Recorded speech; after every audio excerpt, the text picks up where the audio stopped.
It's around here somewhere. Has anyone seen my fez?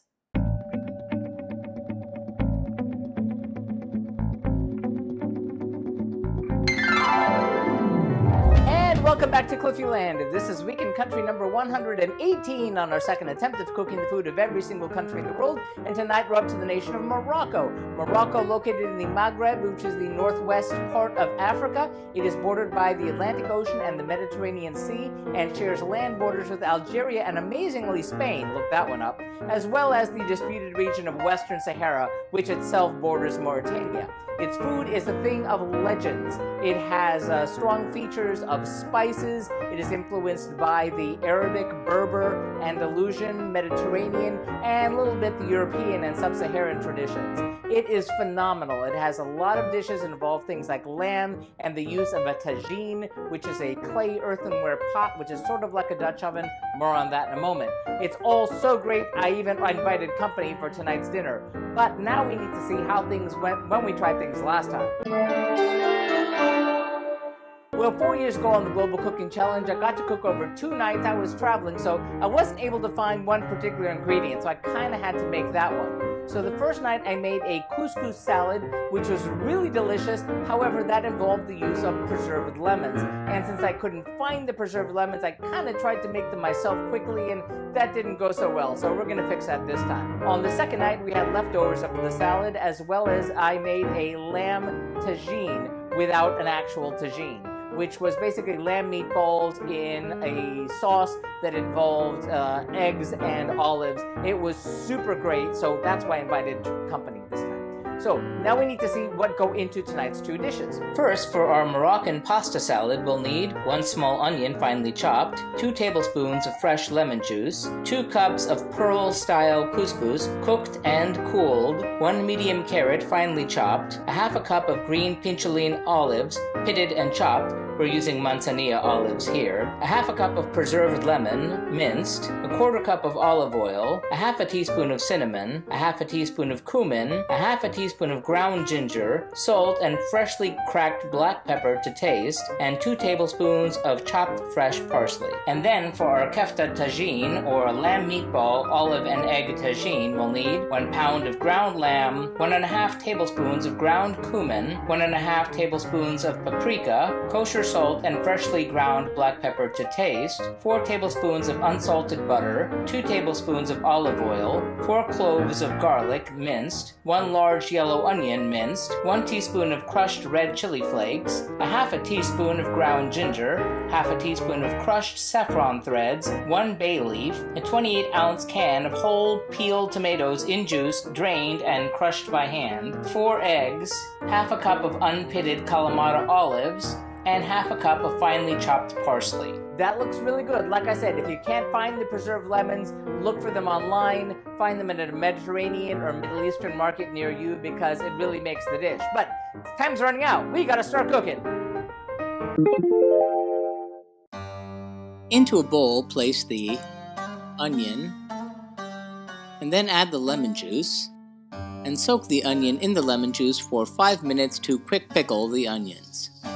Then, in a large bowl, combine the onion and lemon juice mixture, couscous, carrot, olives, preserved lemons, olive oil, cinnamon, cumin, ground ginger, chopped fresh parsley, and toss them together.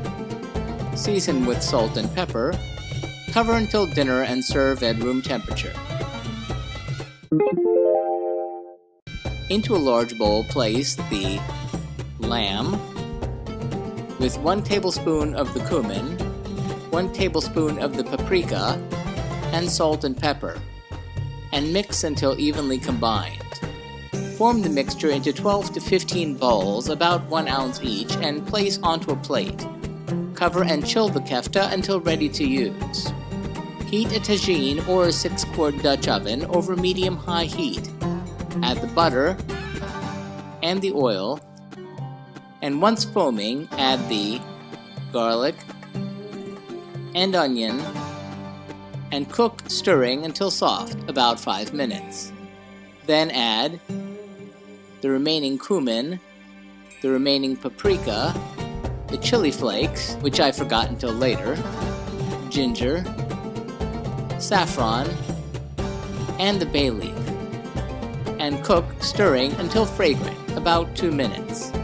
Then add the tomatoes, and cook, stirring until the sauce is slightly reduced, about 10 minutes. Then add the kefta, and cook, covered, until cooked through, about 10 minutes. Uncover, and crack the eggs over the top, and arrange the olives around the eggs, cover, and cook until the whites are cooked and the yolks are slightly runny, about 8 minutes. Uncover and dress with chopped parsley, scoop the salad into a large serving bowl, and serve both dishes family style.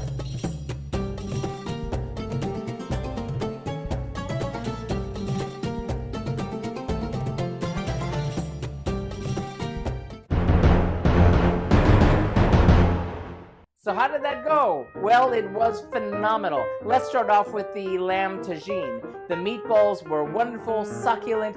That sauce was wonderfully spicy with the flavors of the paprika and the chili. The sauce was just really perfect. I went back for seconds and kind of even thirds. My only complaint was issue with my personal preparation, in that since I hadn't used this pot before on the stove before, it got a little bit too hot and the eggs really should have been a little more runny and the meatballs should have been a little more soft. But next time I do it, it's going to be even better. But I'm going to give that one 5 out of 5 globes. Just really great. It's even worth getting a whole tagine just for that. But let us talk about that couscous salad. It was so great. I inhaled it. I went back for more. I would have finished the whole thing myself if you would have let me. It was so great, and really the preserved lemons are what made it so good. So get that. 5 out of 5 globes on that one. A stellar dish. This looks like the beginning of a beautiful friendship. So check us out next time when we stay in Africa and go from the northwest coast down to the southeast coast to have the food of Mozambique. See you then. And remember, if you'd like to see our streams live when they happen, follow us on Periscope or Facebook Live. Like and subscribe to be advised when these videos are posted. If you have any thoughtful feelings or helpful suggestions about the food that we're cooking, sound off in the comments. Remember, links to the original recipes, remember these aren't my recipes, are found in the About section. And tune in next time. Thanks for watching and happy eating!